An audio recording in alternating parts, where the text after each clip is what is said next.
全台湾头一座原住民族文化教育产业推广中心，去年伫新竹县启用，为着要推动这原住民的教育文化，即阵特别安排部落大学课程，鼓励大家做伙来经营这座原住民规世人通好学习所在，而且继续来培育部落人才。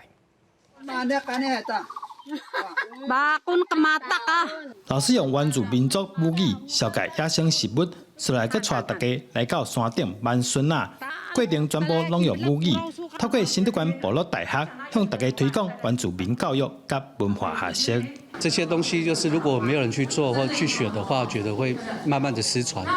对，那我觉得身为我们原住民，我觉得有一些责任是需要去学习。在部落已经没有人在说族语了。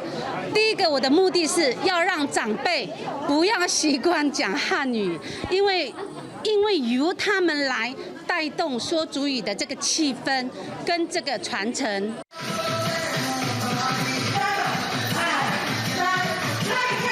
随音乐跳舞，部落大学课程除了教语言、各文化艺术、部落产业、甲生态环境等等，多元的内容会使选择。两个文化结合下来，它会蹦出不同的火花。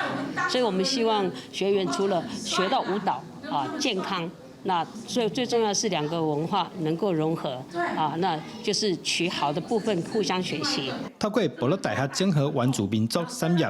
文化传承以及教育，在课程内底学习专业内容，除了让大家更加明白原住民文化，嘛原乡乡亲有就业的机会。记者张君和新竹报道。